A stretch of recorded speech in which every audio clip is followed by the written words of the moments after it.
Selamat pagi anak-anakku semuanya. Bagaimana kabar kalian? Tentunya dalam keadaan sehat dan senantiasa dilindungi oleh Tuhan. Nah, pada pagi hari ini Bu Endang akan menyampaikan materi mengenai bisnis retail, pengelolaan bisnis retail.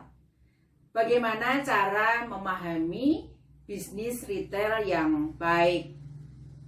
Nah, apakah kalian pernah berbelanja di mall, di supermarket, di pasar, di warung-warung sekitar tempat tinggal kalian? Nah, saya yakin itu mesti sudah pernah kalian lakukan dan sering kalian lakukan. Nah, tanpa kita sadari, sebenarnya mall, supermarket, pasar tradisional, dan warung-warung di sekitar kalian itu merupakan bisnis retail. Untuk selanjutnya, kita akan membahas mengenai pengertian bisnis retail. Anak-anakku, pengertian usaha retail itu berasal dari bahasa Prancis, yaitu retailer, yang artinya memotong atau memecah-mecahkan sesuatu.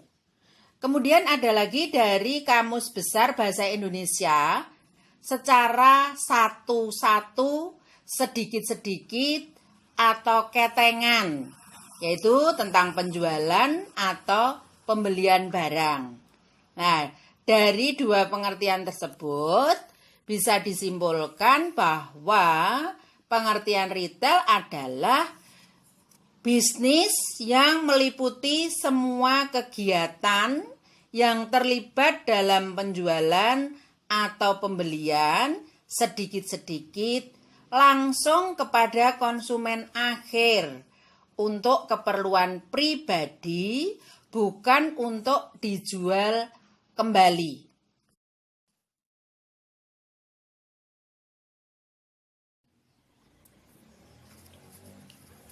Berikutnya, usaha retail yang berfokus pada penjualan barang kebutuhan sehari-hari dibagi menjadi dua.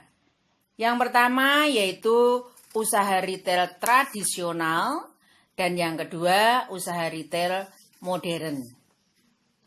Usaha retail tradisional itu masih sederhana, tempatnya tidak terlalu luas, barang yang dijual tidak terlalu banyak. Kemudian sistem pengelolaan atau manajemen juga masih sederhana. Di dalam usaha retail tradisional tidak menawarkan atau kurang menawarkan kenyamanan dalam berbelanja dan masih ada proses tawar-menawar harga antara pedagang dengan konsumen. Serta produk yang dijual tidak dipajang secara terbuka, sehingga pelanggan tidak mengetahui apakah peritel memiliki barang yang dicari atau tidak memiliki. Kemudian yang kedua, usaha retail modern. Nah, berbeda sekali dengan retail tradisional tadi. Kalau retail modern itu dari sisi tempat, itu menawarkan kenyamanan, kemudian tempatnya lebih luas, barang-barang yang dijual pun lebih banyak jenisnya dibandingkan dengan retail tradisional tadi. Sistem manajemennya pun itu dikelola dengan lebih baik. Sudah menggunakan sistem komputerisasi. Nah, sehingga menawarkan kenyamanan di dalam berbelanja. Di dalam retail modern, harga jual sudah tetap atau pasti, sehingga di situ tidak ada proses tawar-menawar antara konsumen dengan produsen atau penjual. Swalayan atau mandiri, kemudian pemajangan produk-produknya itu di rak-rak terbuka, sehingga pelanggan bisa melihat, memilih, bahkan bisa mencoba produk tersebut terlebih dahulu sebelum memutuskan untuk membeli.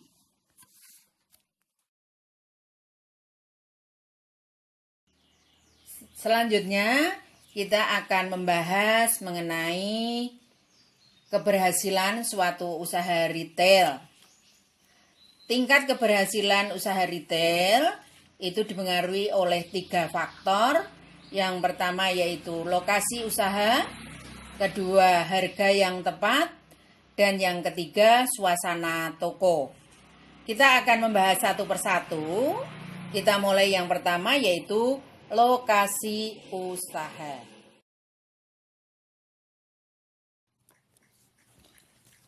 Hal yang paling utama yang sangat mempengaruhi kesuksesan bisnis retail yaitu faktor lokasi. Nah, berikut ini ada beberapa panduan dalam memilih usaha retail. Yaitu yang pertama, bahwa usaha retail itu harus terlihat atau visible. Apa artinya? Harus terlihat oleh banyak orang yang lalu lalang di lokasi tersebut. Kemudian yang kedua, lokasi usaha itu harus lalu lintas yang padat atau harus dilalui banyak orang, sehingga semakin banyak usaha lokasi retail dilalui orang, maka semakin banyak orang yang tahu mengenai usaha retail tersebut. Kemudian yang ketiga, arah pulang ke rumah atau direction to home. Artinya, pada umumnya pelanggan berbelanja di suatu toko retail pada saat arah pulang ke rumah. Sangat jarang orang itu berbelanja pada saat akan berangkat kerja, sehingga kan malah merepotkan, berangkat kerja masih membawa belanjaan. Kemudian yang keempat mengenai faktor lokasi, yaitu adanya fasilitas umum atau public facilities. Nah, di sini usaha retail diharapkan dekat dengan fasilitas umum, sehingga dapat sebagai pendorong pembeli untuk berbelanja yang sifatnya impulse buying atau membeli yang tidak direncanakan terlebih dahulu. Kemudian yang kelima, biaya akuisisi, yaitu biaya yang merupakan hal-hal yang harus dipertimbangkan dalam berbagai jenis usaha, dan di sini peritel harus bisa memutuskan apakah akan membeli lahan atau dengan menyewa suatu lokasi terlebih dahulu. Dan di sini hendaknya peritel melakukan studi kelayakan dari sisi keuangan untuk memutuskan suatu usaha retail tertentu. Kemudian yang berikutnya, yang keenam, peraturan atau perizinan, regulation. Dalam mendirikan usaha retail, itu harus dipertimbangkan terlebih dahulu mengenai peraturan-peraturan tertentu. Misalnya lokasi tersebut tidak ditujukan atau diperuntukkan taman kota atau rumah-rumah ibadah dan lain-lain. Kemudian faktor berikutnya yang ketujuh adalah akses. Di sini akses itu merupakan jalan masuk dan keluar menuju lokasi karena berhubungan dengan kemudahan pembeli atau pelanggan untuk sampai kepada usaha retail tersebut. Kemudian yang 8, infrastruktur. Infrastruktur di sini dapat menunjang keberadaan suatu usaha retail. Nah, misalnya apa saja?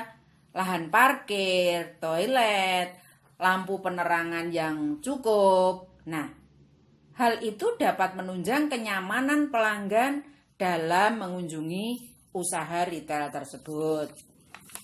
Faktor lokasi berikutnya yaitu potensi pasar yang tersedia. Lokasi usaha retail dekat dengan pelanggan, sehingga akan meringankan usaha retail untuk mencari pelanggan. Artinya pelanggan sudah berada dekat di lokasi retail tersebut. Dan yang berikutnya yaitu legalitas. Lokasi usaha retail tidak sedang dalam sengketa hukum. Sehingga lokasinya harus menggunakan akte notaris. Apakah lokasi tersebut sedang dalam persengketaan atau tidak. Sehingga tidak akan mempersulit dalam pendirian usaha retail.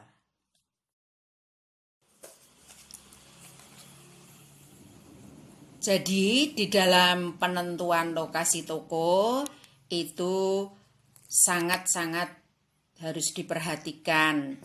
Sehingga kesalahan dalam menentukan lokasi usaha retail itu dapat memiliki dampak jangka panjang bagi usaha tersebut.